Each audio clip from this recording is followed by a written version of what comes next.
the answer's anyway. In an ant colony, there are ants to handle every job needed for the well-being of the colony.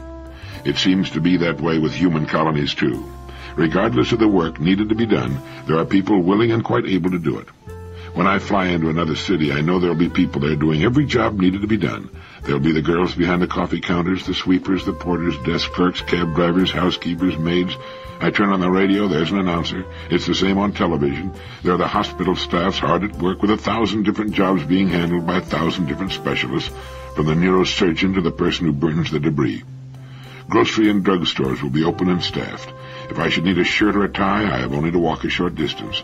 And there's a very personable human being, seemingly content to be working in that particular store, in that particular town, on that particular day. It's wonderful in a way, and yet amazing. If I call the police, someone will answer. As when I need a plane reservation for the return trip. It seems that all these people are sufficiently content in their lives, as we tend to go along in ours. They don't seek difficult answers because I don't believe, and perhaps I'm wrong in this, I don't believe they're asking difficult questions.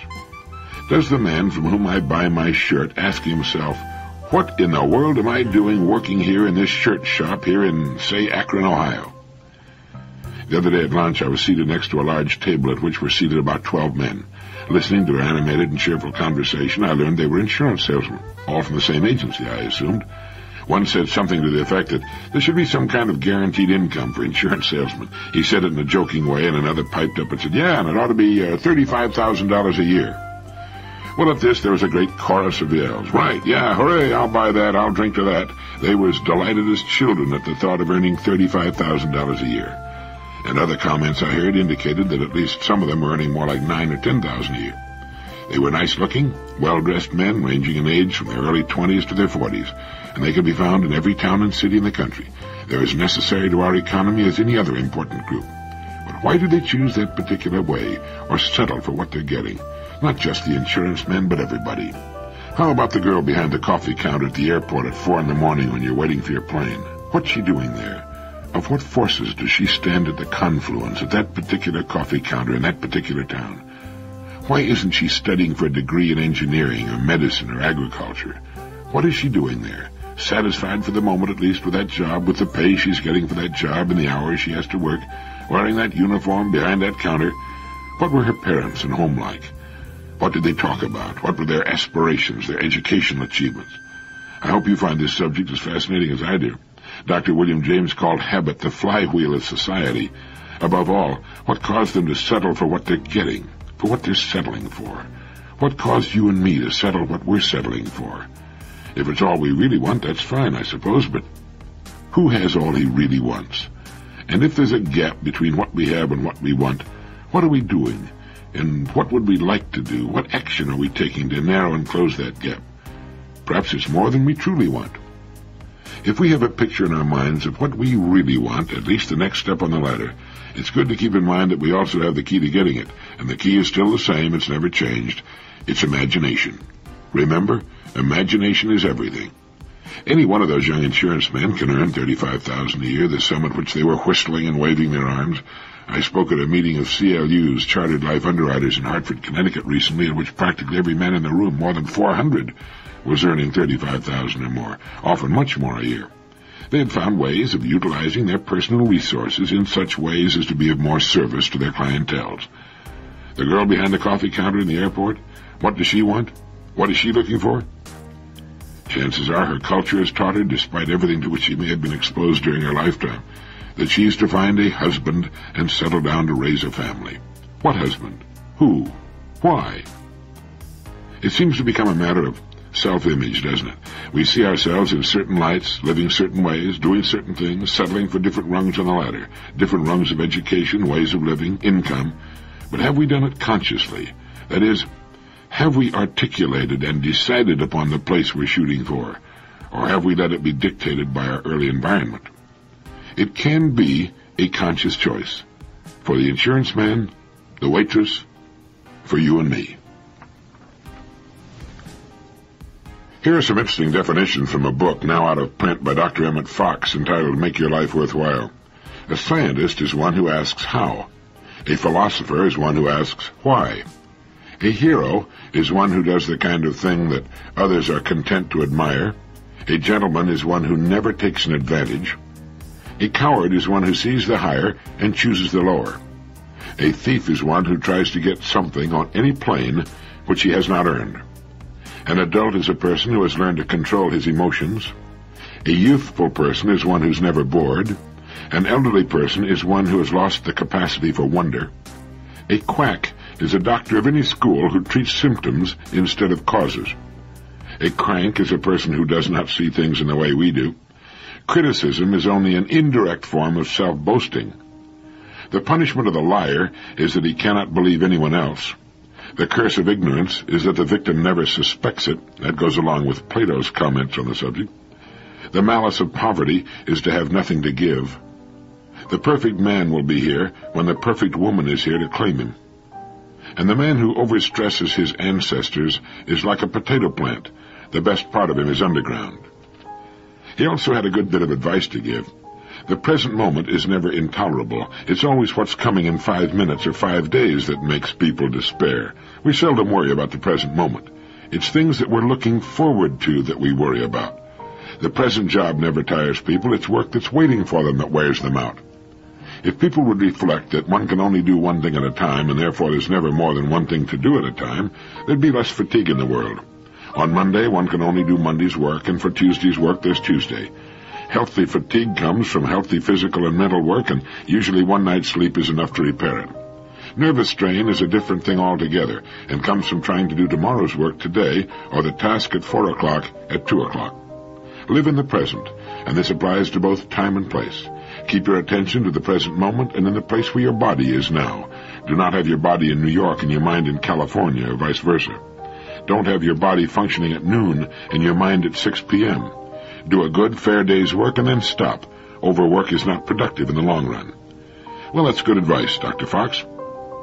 I find that a really good night's sleep is my best guarantee of waking up next morning full of enthusiasm and ready to go to work. But there's one more thing we can do that will make an enormous difference in cumulative achievement. In addition to doing Monday's work on Monday, we should spend some time, perhaps a half hour before work, thinking of new and better ways of doing what we do, ways of increasing our service. Jot them down on a slip of paper and drop the paper into your idea file. Some good ideas may not apply today, but will be perfect 6 months or a year from now. Others will work now. You know, that reminded me of Dr. Emmett Fox's rules for successful living that I'd filed away, which I'll give you in a moment. When I was a youngster, back during the Depression of the 30s, I remember that people hoped for some lucky break or miracle to lift them out of their poor circumstances and magically transport them to a life of affluence and ease. They used to say, "Someday our ship will come in." And that was a metaphor I was just too young to understand. I had a mental picture of a great ship sailing up to our house in some magical way and offloading great stores of treasure on our sagging stoop. But it didn't show up. We were breaking an important rule at the time and didn't understand it. We were looking for an effect without a cause. The capriciousness of destiny was a favorite subject with the old-fashioned novelists, too.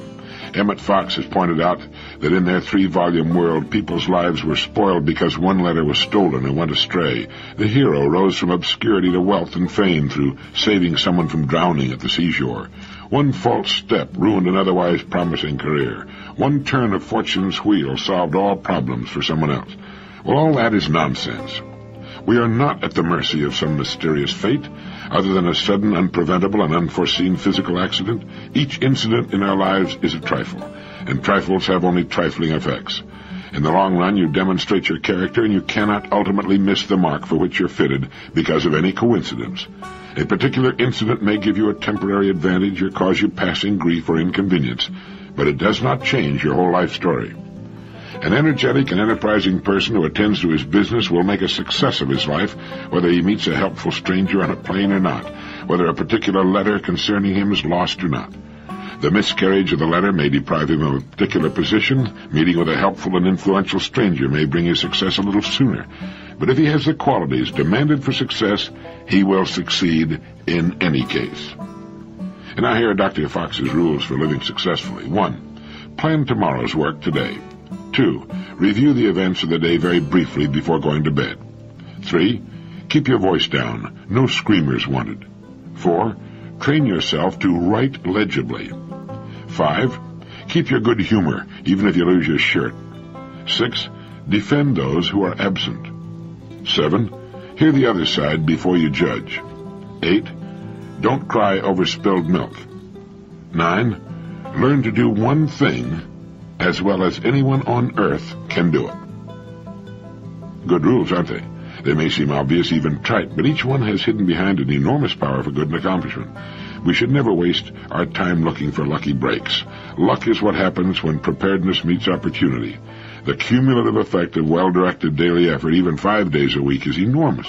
It builds up a great following wave that sooner or later is going to break all over us. But it isn't just work. It's work spiced with imagination that can do more for us in 5 years than we might otherwise achieve in 45. If a person works like a machine, he can work steadily for 40 years with a perfect attendance record and still not achieve much more than ordinary results. We judge the people in our company by being on the job when we want them, certainly, but it's the people with the ideas that make things happen who get the big stars after their names. I mentioned that luck is what happens when preparedness meets opportunity. Now, opportunity is always present. It's our preparedness that helps us see it and seize it. And it comes back to Einstein's reason for living. We're here to serve. Preparedness helps us serve better. Using our imagination helps us serve even better.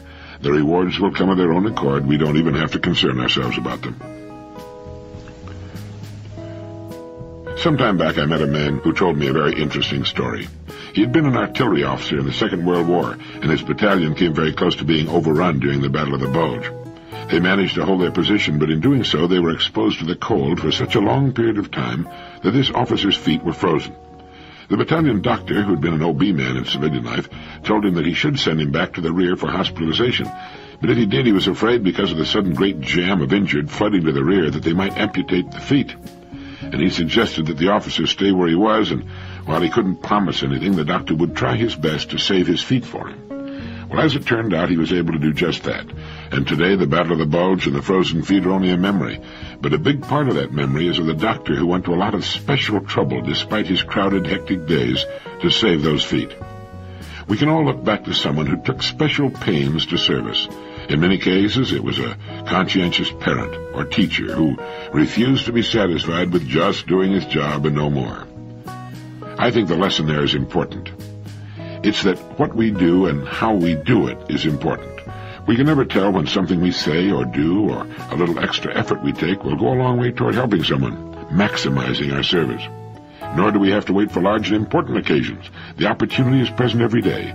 Just as we've been helped by thoughtful and conscientious people ourselves, we should remember that a word, an act of kindness or generosity, or maybe just being patient and concerned, can make a big difference in someone's life. Every day of our lives is filled with opportunities to be larger instead of smaller, polite and thoughtful instead of rude or careless, to love a little more and hate a little less. And by these small acts, our image will be formed in the eyes of others and in our own. Whether we know the people or not isn't important. By our actions, we're teaching, setting examples, demonstrating to the world that we're mature enough to take the initiative and control our own acts instead of just going along because that's the way, quote, everyone else, end of quote, seems to be doing things. As Wordsworth put it, the best portion of a good man's life is in his little, nameless, unremembered acts of kindness and of love.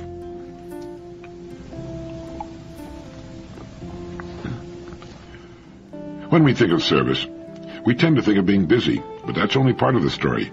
Idleness is important too. The kind of leisure we need in order to listen to that inner voice, to let our imaginations really take off. In his book, The Conquest of Happiness, the famed British mathematician Bertrand Russell blames modern parents for failing to recognize the advantages to their youngsters of what he calls fruitful monotony. He wrote, "A generation that cannot endure boredom will be a generation of little men, of men unduly divorced from the slow processes of nature, of men in whom every vital impulse slowly withers as though they were cut flowers in a vase."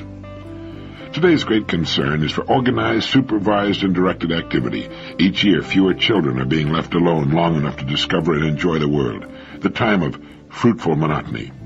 Too many of us feel we have to pacify and occupy our kids with toys and more toys, games and television. Television has to take up some time that would otherwise be spent in creative activity.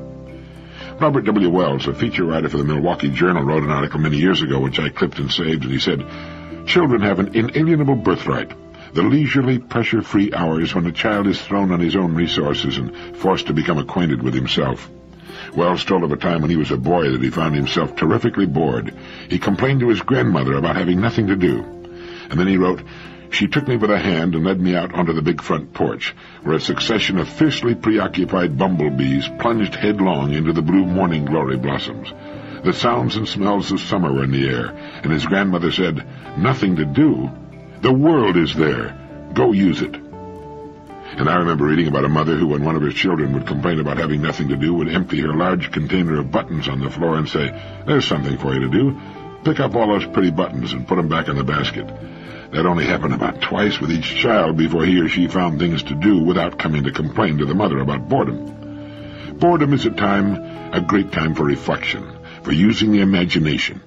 I suppose Isaac Newton was bored when he saw the apple drop from the tree and began to wonder about gravity. You can get your best ideas when you have nothing to do but think. Fruitful monotony. Don't fight it. Use it creatively. Some years back, there appeared in McCall's magazine an excellent article by Sam Blum titled "The Perfect Husband." It seems Sam Blum put together some kind of a survey which turned up the interesting fact that women are not particularly interested in handsome men. Extremely handsome men were described as vain and difficult to live with. One woman said, "I'd rather have people say I wonder what she sees in him than I wonder what he sees in her." Several women insisted that attractiveness in a man has less to do with his looks than with an indefinable bearing and attitude, too complex for men to understand, but instantly recognizable to all women. It's a certain cool that suggests there's a lot more there than meets the eye. These men never bore you, the women said, even when their hair begins to go. That's the attitude we discussed earlier. And as to money, there was not one unmarried woman who felt that a good husband had to be rich. In fact, a number of them specified that he should not be wealthy, at least not in the beginning. One woman said it would take all the fun out of it if I couldn't help him along in his career, if I didn't feel that we were building something together. A few young women even raised the thought that inherited wealth made men unattractive. One girl who had been on the verge of either marrying her boyfriend or breaking up with him for 3 years sees the fact that life has been just too easy for him as one of the factors that's kept her from marrying him. She said he's brilliant and he's handsome and he's wealthy, yet there's something about maturity that comes through adversity. If you don't suffer a little, you never stop being a kid. Although a great many single women expressed the desire to work after marriage, almost all agreed that their husbands should be able to support them if they should change their minds. Therefore, though they'd cheerfully marry a poor man, he should be a poor man with potential. Despite the fact that almost all women rank a husband's ability to make a great deal of money as relatively unimportant, many insisted that he should have an intense, even aggressive appetite for his life work. Men who were frustrated or depressed by their jobs were written off as hopeless. The willingness to work 18 hours a day, at least when he's getting started, was highly praised, and many an unmarried girl was proud of the fact that she would never come between her husband and his work. You know, there are 2 important points in that interesting little survey. Women, too, realize the importance of a person's life's work, the one thing at which he's decided to become great. She should have one, too, of course. And 2, the willingness to work 18 hours a day, at least when he's getting started, was highly praised. Women understand that a man must have an important work to do in addition to wife, home, and family. The home and family can constitute the whole world of many women. It almost never can for a man. Man is the hunter, and he must leave the family to make his mark in the world. Many women must also do this. They simply have no real interest in taking care of a home, nor should they necessarily. The racial memory of tending the fire and babies is bred into every woman, just as hunting is bred into every man. But in some it's stronger than others. And in the modern world, there are a good percentage of women to whom a career outside of the home is much more important to them. Getting back to Sam Blum's survey, one woman said, "All diamonds have flaws, and my diamond, my jewel, my husband, has more flaws than you'd believe. I often contemplate murdering him for the insurance money. But the thing that keeps me from doing that is that I then look at other women's husbands, and you know, I couldn't stand them for a minute. And so I guess you could define the good husband as the one who, for absolutely no good reason in the world, makes you feel that when you're with him, you're home." In asking the question, "Why am I here?" we should most certainly read the excellent book On Becoming a Person by the distinguished psychotherapist and psychologist Carl R. Rogers. In Chapter 8, To Be That Self Which One Truly Is, a Therapist's View of Personal Goals, Dr. Rogers tells of an important study in which Charles Morris investigated objectively the pathways of life which were preferred by students in 6 different countries: India, China, Japan, the United States, Canada, and Norway. As one might expect, he found decided differences in goals between these national groups. He also endeavored, through a factor analysis of his data, to determine the underlying dimensions of value which seemed to operate in the thousands of specific individual preferences. Without going into the details of his analysis, we might look at the 5 dimensions which emerged, and which, combined in various positive and negative ways, appeared to be responsible for the individual choices. The first such value dimension involves a preference for a responsible, moral, self-restrained participation in life, appreciating and conserving what man has attained. The second places stress upon delight in vigorous action for the overcoming of obstacles. It involves a confident initiation of change, either in resolving personal and social problems or in overcoming obstacles in the natural world. The third dimension stresses the value of a self-sufficient inner life with a rich and heightened self-awareness. Control over persons and things is rejected in favor of a deep and sympathetic insight into self and others. The fourth underlying dimension values a receptivity to persons and to nature. Inspiration is seen as coming from a source outside the self, and the person lives and develops in devoted responsiveness to this source. The fifth and final dimension stresses sensuous enjoyment, self-enjoyment, the simple pleasures of life, and abandonment to the moment, a relaxed openness to life of value. Well, that's a significant study, one of the first to measure objectively the answers given in different cultures to the question, what is the purpose of my life? It's also helped to define some of the basic dimensions in terms of which the choice is made. As Morris says, speaking of these dimensions, it's as if persons in various cultures have in common 5 major tones in the musical scales on which they compose different melodies. But then Carl Rogers writes, I find myself, however, vaguely dissatisfied with this study.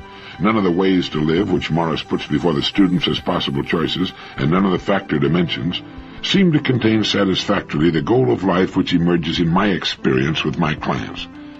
As I watch person after person struggle in his therapy hours to find a way of life for himself, there seems to be a general pattern emerging, which is not quite captured by any of Morris's descriptions. The best way I can state this aim of life, as I see it coming to light in my relationship with my clients, is to use the words of Søren Kierkegaard, to be that self which one truly is. He then writes, I'm quite aware that this may sound so simple as to be absurd. To be what one is seems like a statement of obvious fact rather than a goal. What does it mean? What does it imply? He goes on to point out that he observed a tendency on the part of the person in therapy to move away from, hesitantly and fearfully, from a self that he is not. As one professional man put it, I finally felt that I simply had to begin doing what I wanted to do, not what I thought I should do. This is a complete reversal of my whole life. I've always felt I had to do things because they were expected of me, or more important, to make people like me. The hell with it. I think from now on I'm going to just be me, rich or poor, good or bad, rational or irrational, logical or illogical, famous or infamous. So thanks for your part in helping me to rediscover Shakespeare's "To thine own self be true." A little later, Dr. Rogers quotes Kierkegaard's description of the individual who really exists. An existing individual is constantly in process of becoming, and translates all his thinking into terms of process. It is with him as it is with a writer in his style, for he only has a style who never has anything finished, but moves the waters of the language every time he begins, so that the most common expression comes into being for him with the freshness of a new birth. It's important that you read this small but important book, to get the full meaning of how people who find difficulty in finding themselves manage to fight their way through. Dr. Rogers writes, it seems to mean that the individual moves toward being, knowingly and acceptingly, the process which he inwardly and actually is. He moves away from being what he is not, from being a facade. He's not trying to be more than he is, with the attendant feelings of insecurity or bombastic defensiveness. He's not trying to be less than he is, with the attendant feelings of guilt or self-depreciation. He's increasingly listening to the deepest recesses of his physiological and emotional being, and finds himself increasingly willing to be, with greater accuracy and depth, that self which he most truly is. It seems many people find difficulty in realizing that It's perfectly all right to be what they really are. It reminds me again of Thoreau's great comment, "We have only to move in the direction of our dreams to meet with a success unexpected in common hours." The way I see it, becoming what we are is a process that should go on as long as we live. It's not something that becomes ended, finished. It involves change and moving away from what we are not toward what we are. It can mean repudiating our old selves and old beliefs. And in becoming what we are, we should keep in mind that it is usually through service, whatever service it may be that fits our own unique genetic set, that we'll find meaning, at least in our culture and age. In his summary of Chapter 8, Dr. Rogers writes, "The characteristic movement, I've said, is for the client to permit himself freely to be the changing, fluid process which he is.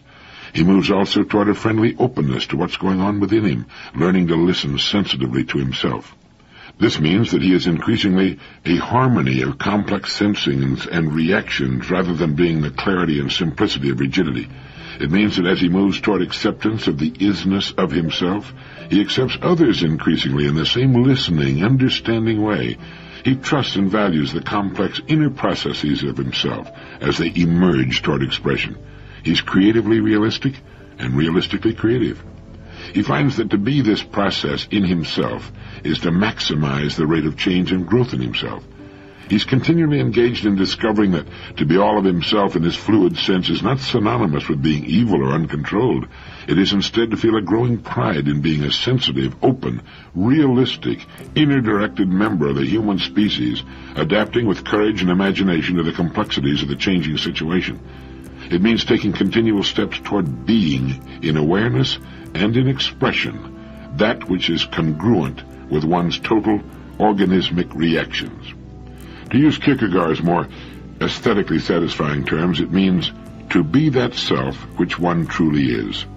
I trust, he goes on to write, I've made it evident that this is not an easy direction in which to move, nor one which is ever completed. It's a continuing way of life. In his Chapter 9, A Therapist's View of the Good Life, the fully functioning person, which I naturally don't have time to go into, but which you should read as quickly as you can get the book, he writes, I believe it will be clear that a person who's involved in the directional process, which I've termed the good life, is a creative person. With his sensitive openness to his world, his trust of his own ability to form new relationships with his environment, he'd be the type of person from whom creative products and creative living emerge. He would not necessarily be adjusted to his culture, and he would most certainly not be a conformist. But at any time and in any culture, he would live constructively, in as much harmony with his culture as a balanced satisfaction of needs demanded. In some cultural situations, he might in some ways be very unhappy, but he would continue to move toward becoming himself, and to behave in such a way as to provide the maximum satisfaction of his deepest needs.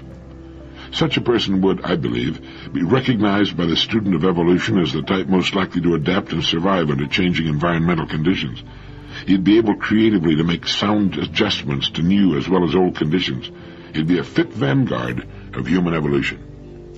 Dr. Rogers adds, this process of the good life is not, I'm convinced, a life for the faint-hearted.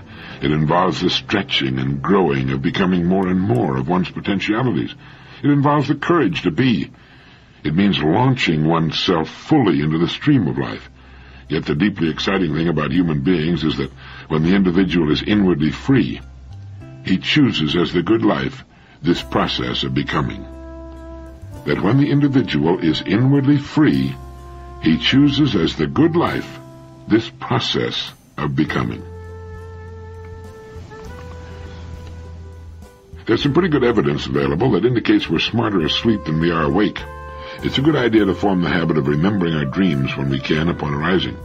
Dr. Erich Fromm has written that we are not only less reasonable and less decent in our dreams, but we are also more intelligent, wiser, and capable of better judgment when we're asleep than when we're awake. Arthur Goldsmith reports a case in which the owner of a thriving business in New York City took on a partner. Shortly after he made this decision, he dreamed that his partner embezzled several $1,000s from him. A year later, the dream came true. The partner actually had filched a large sum of money from the firm. Dr. Fromm explains it as an example of how the unconscious mind sometimes can judge character more shrewdly than can the conscious waking mind. The night before the 1957 Kentucky Derby, Ralph Lowe, the owner of a horse named Gallant Man, had a dream in which his horse was winning the Derby. But suddenly, in the dream, the jockey misjudged the finish line, slowed down, and the horse lost. Lowe then related the tale to his trainer, and the trainer told Willie Shoemaker about it. Willie was the jockey riding Gallant Man in the Derby. In the actual race that afternoon, Willie, with his horse in the lead, suddenly pulled Gallant Man up short before reaching the finish line, with the result that Iron Liege won and Gallant Man was second.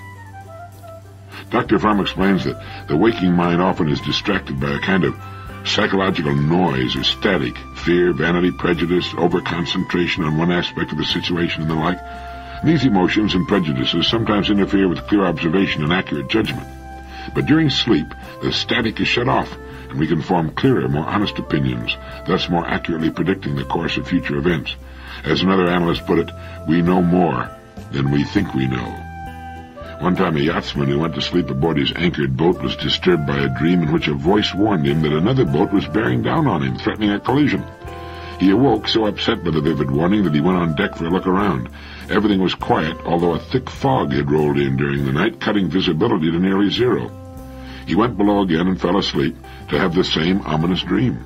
This time he was so disturbed he climbed the mast to get a look above the fog bank, and was just in time to see the mast of another vessel bearing down on him.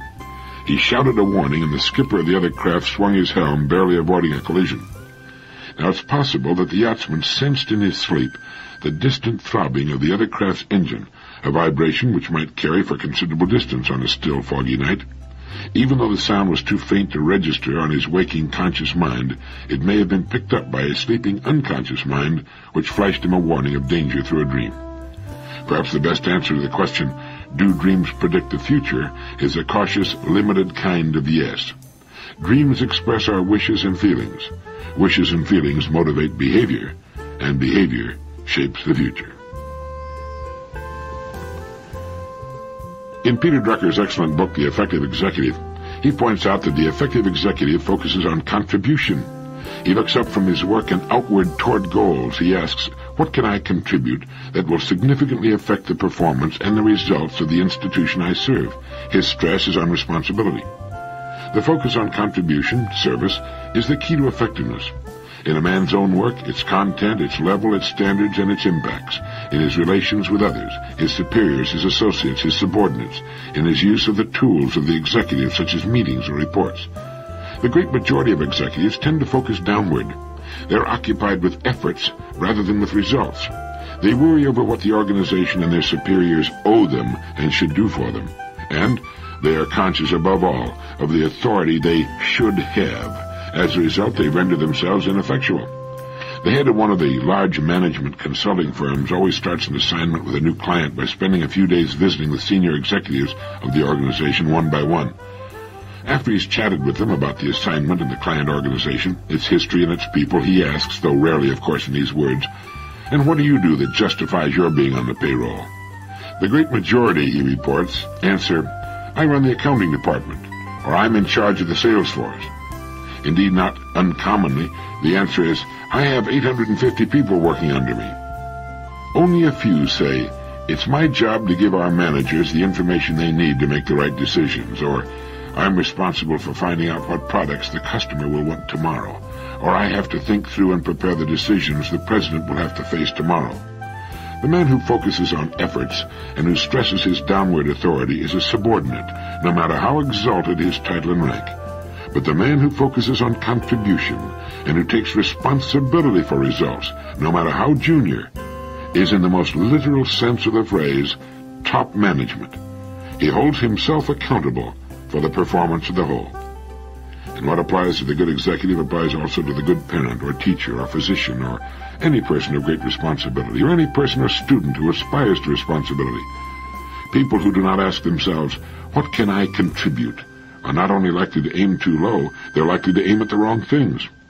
Above all, they may define their contribution too narrowly, like the person who sees something wrong that he can easily and quickly set right, but who says, "That's not my job," or "I'm not getting paid to do that." As Peter Drucker says, the effective executive focuses on contribution, service, He looks up from his work and outward toward goals, and because his entire concentration is on contribution, he reaps far more in the form of rewards in every department of his life. Thank you.